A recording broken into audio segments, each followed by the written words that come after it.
আসসালামু আলাইকুম। আজ 15 নভেম্বর 2024 শুক্রবার। শুরু করছি চেঞ্জ টিভি প্রতিদিনের গল্প অনুষ্ঠান। দর্শক, আপনাদের সঙ্গে রয়েছি আমি জাহিরুল ইসলাম টুটুল। শুরুতেই সংবাদ শিরোনাম। বাংলাদেশে সেনা শাসনের আশঙ্কা নিয়ে এসব কি বলছে ক্রাইসিস গ্রুপ?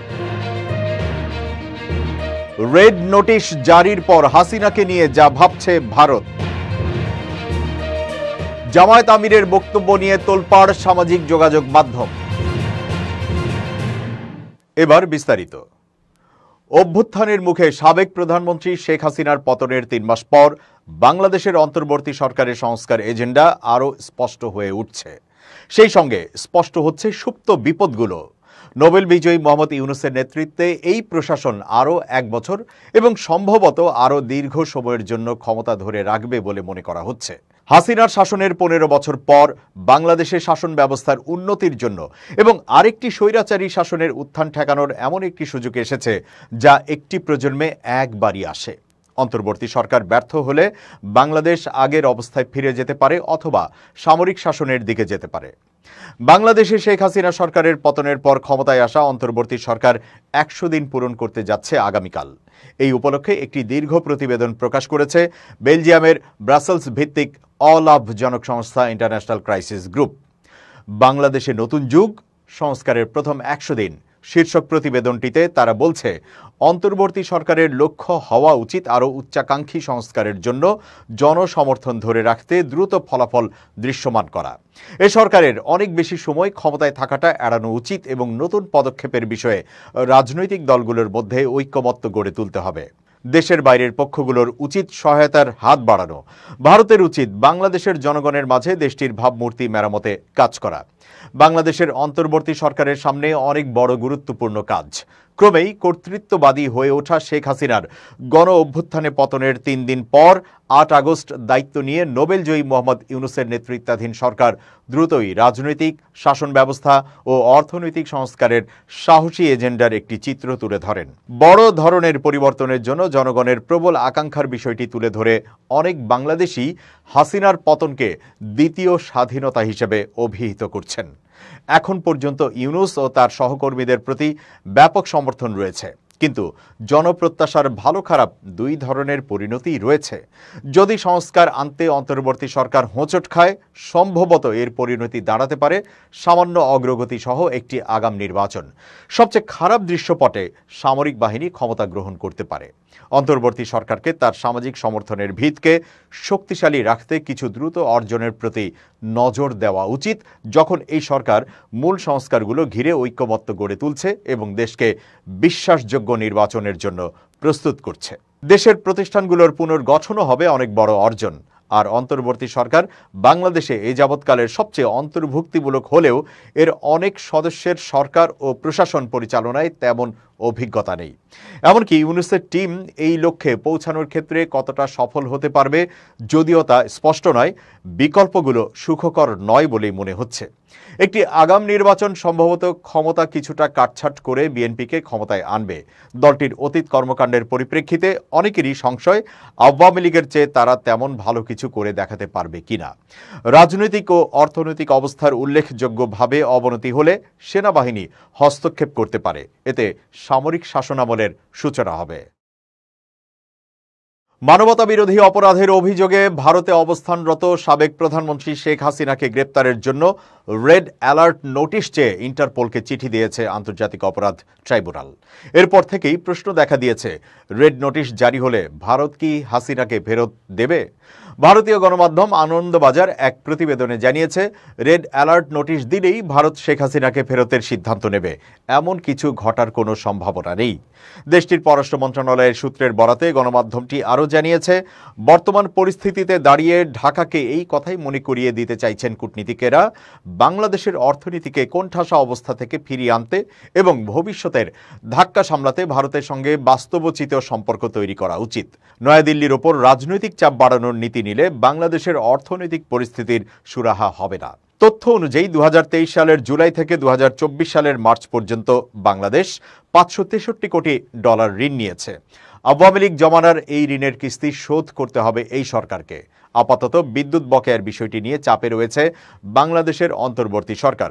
বকেয়া ৮৪.৬ কোটি ডলার পরিশোধ না করায় চলতি মাসের প্রথম থেকে বাংলাদেশে বিদ্যুৎ সরবরাহ ৬০% কমিয়ে দিয়েছিল আদানি গ্রুপ। একই সঙ্গে ৭ নভেম্বরের মধ্যে বকেয়া না মেটালে সরবরাহ বন্ধ করার হুমকিও দেওয়া হয়েছিল। এই অবস্থায় বাংলাদেশ বিদ্যুৎ উন্নয়ন বোর্ড ১৭.৩ কোটি ডলারের একটি নতুন লেটার অব ক্রেডিট জারি করেছে, অর্থাৎ বকেয়ার কিছু অংশ মেটাতে পেরেছে। এখনও অনেকটাই বাকি। গত কয়েক বছরে ভারত প্রায় ৮০০ কোটি ডলার নামমাত্র সুদে ঋণ দিয়েছে বাংলাদেশকে। এছাড়া অনুদান দিয়েছে বিভিন্ন প্রকল্পে, যার মধ্যে রয়েছে সড়ক, রেল, সেচ, নৌবন্দরের মতো ক্ষেত্র। ওষুধ এবং খাদ্যপণ্যের ক্ষেত্রেও ভারত নির্ভরতা যথেষ্ট রয়েছে বাংলাদেশিদের। আনন্দবাজার জানিয়েছে ২০২২-২৩ আর্থিক বছরে ভারত বাংলাদেশ বাণিজ্যের পরিমাণ প্রায় ১,৬০০ কোটি ডলার। দ্বিপাক্ষিক সম্পর্কে গুরুত্বপূর্ণ স্তম্ভ হয়ে দাঁড়িয়েছে শক্তি ক্ষেত্রে সহযোগিতা। পাশাপাশি অয়েল ইন্ডিয়া এবং ওএনজিসি বিদেশ লিমিটেড যৌথ মঞ্চ তৈরি করে বাংলাদেশের উপকূলবর্তী এলাকায় তেল নিষ্কাশনে বড় ভূমিকা নিয়েছে।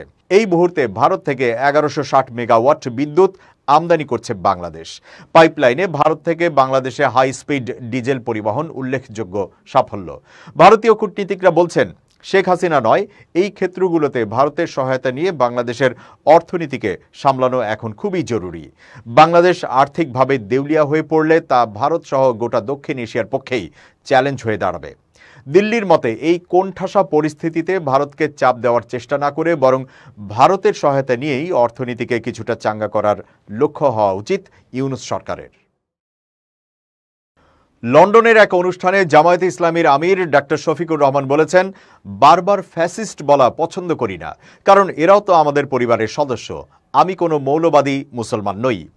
এ নিয়ে ইতোমধ্যে তোলপাড় শুরু হয়েছে নেট দুনিয়ায়। অনেকে এই বক্তব্যকে বিভ্রান্তিকর বলে মন্তব্য করছেন। ফেসবুকে আশিকুজ্জামান আশিক নামে একজন লিখেছেন, ফ্যাসিস্ট নামার ৪ মাস হয়নি এখনো, জামায়াত আমিরের এর মধ্যেই ফ্যাসিস্ট শব্দটা সহ্য হচ্ছে না। আমলিগ ফ্যাসিস্ট ছিল, বারবার বললে সমস্যা কোথায়? বরং এই সময় বারবার না বললেই সমস্যা। আর ছাত্র জনতা পারিবারিক সম্পর্ক অটুট করার জন্য মনে হয় জীবন দেয়নি। আমার স্বল্প জ্ঞানে তো তাই মনে হয়। এদিকে জামায়াত ইসলামী মুক্তিযুদ্ধের বিরুদ্ধে ছিল না, তবে ভারতের সহযোগিতায় স্বাধীনতার সুফল না পাওয়ার শঙ্কা ছিল দলটির। সম্প্রতি বেসরকারি টেলিভিশন চ্যানেল 24কে দেওয়া সাক্ষাৎকারে এমনটাই বলেছেন জামায়াত ইসলামীর আমির ডাক্তার শফিকুর রহমান। তিনি বলেছেন, জামায়াতে ইসলামী স্বাধীনতার বিরুদ্ধে ছিল না। আমরা আশঙ্কা করেছিলাম ভারতের সহযোগিতায় যদি দেশ স্বাধীন হয় তাহলে স্বাধীনতার সুফল পাওয়া যাবে না। এরপরেও এটা সঠিক যে জামায়াত চেয়েছিল এক পাকিস্তান, কিন্তু পরবর্তীতে পাকিস্তানের শাসক গোষ্ঠী তাদের নিপীড়ন, নির্যাতন, খুন এবং নানা ধরনের অপকর্মের কারণে সারা জাতি ফুঁসে উঠেছিল। মুক্তিযুদ্ধ অনিবার্য হয়ে উঠেছিল। তখন মুক্তিযুদ্ধ হয়েছে, দেশ স্বাধীন হয়েছে।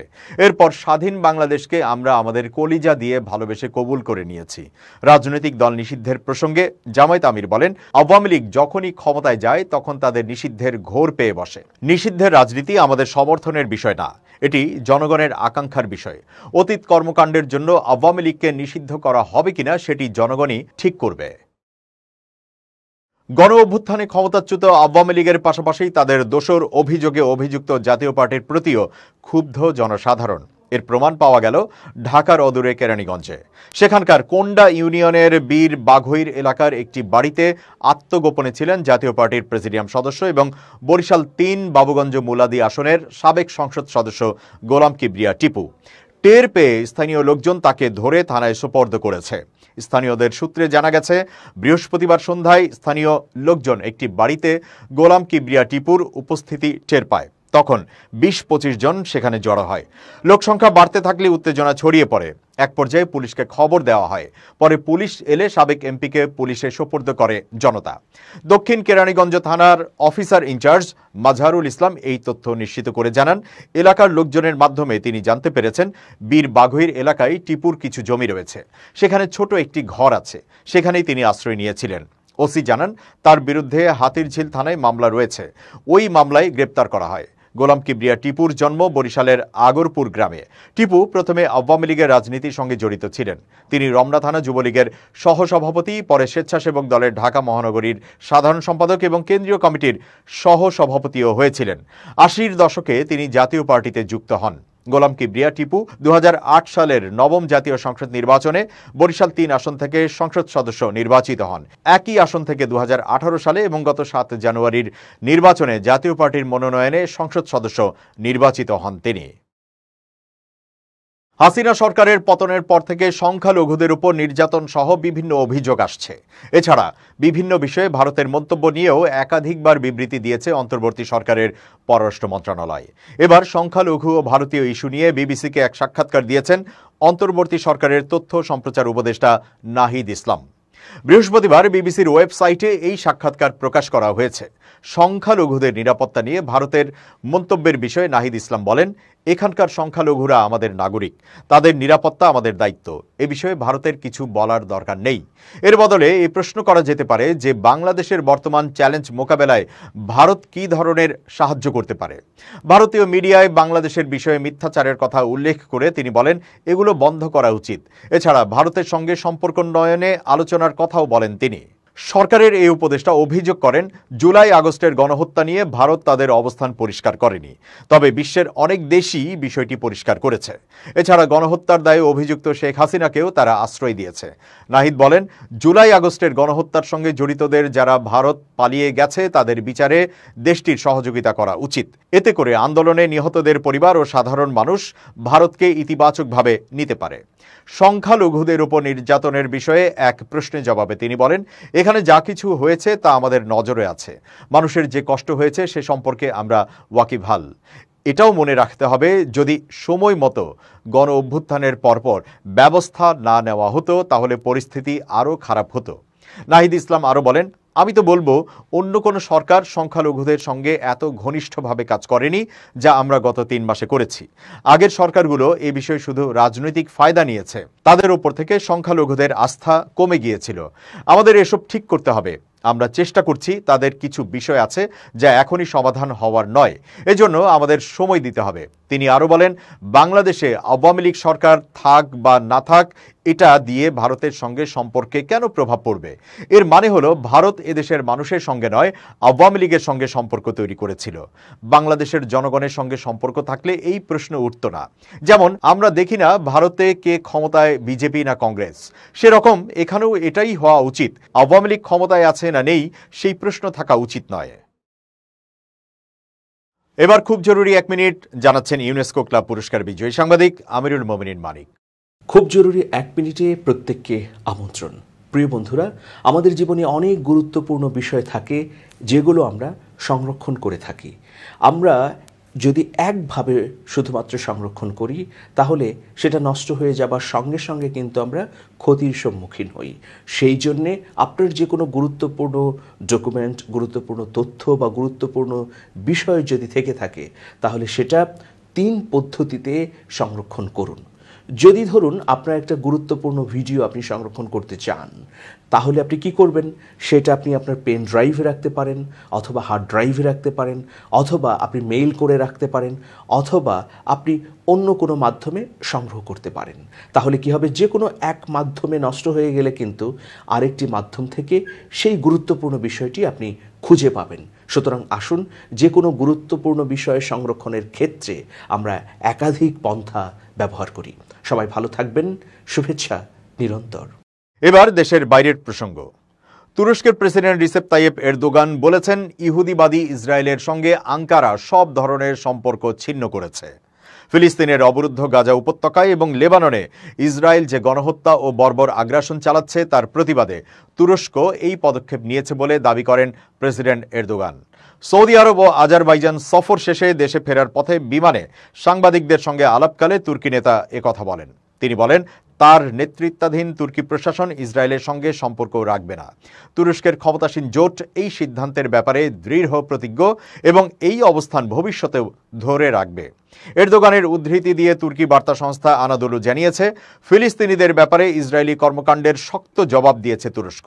পাশাপাশি ইহুদিবাদী ইসরায়েলের যুদ্ধবাজ প্রধানমন্ত্রীকে গণহত্যার বিষয়ে জবাবদিহি করার জন্য এরদোগান তার ক্ষমতার ভেতরে থেকে সবকিছু করবেন বলেও জানান। ইসরায়েলে বিভিন্ন পশ্চিমা দেশ যেসব অস্ত্রের চালান পাঠাচ্ছে সে ব্যাপারেও তুর্কি প্রেসিডেন্ট উদ্বেগ প্রকাশ করেন। তিনি বলেন, যতক্ষণ পর্যন্ত ইসরায়েলে অস্ত্রের চালান পাঠানো অব্যাহত থাকবে ততক্ষণ ইসরায়েল আরও বেশি আগ্রাসী হবে এবং ফিলিস্তিন ও লেবাননের পরিস্থিতি আরও খারাপ হবে। গত বছরের 7 অক্টোবর গাজা ইসরায়েল সংঘাত শুরুর পর থেকে তেল আবিবের সঙ্গে আঙ্কারার সম্পর্ক উল্লেখযোগ্যভাবে অবনতি হয়েছে। কিন্তু ইসরায়েলের বিরুদ্ধে আরও কার্যকর ব্যবস্থা না নেয়ার কারণে তুরস্কের বিষয়ে আন্তর্জাতিক অঙ্গনে নানামুখী সমালোচনা হয়েছে। ইসরায়েলের সঙ্গে তুরস্ক সম্পর্ক পুরোপুরি ছিন্ন করেনি। গত মে মাসে গাজা পরিস্থিতির কথা উল্লেখ করে তুরস্ক ইসরায়েলের সঙ্গে বাণিজ্যিক সম্পর্ক ছিন্ন করে। এছাড়া ইসরায়েলে নিযুক্ত তুর্কি রাষ্ট্রদূতকে দেশে ডেকে পাঠানো হয়, কিন্তু তেল আবিবে তুরস্কের দূতাবাস এখনও চালু রয়েছে। দর্শক, শেষ করছি প্রতিদিনের গল্পের আজকের গল্প। changetv.press বাংলাদেশের ইউটিউব জার্নালিজমের অগ্রদূত।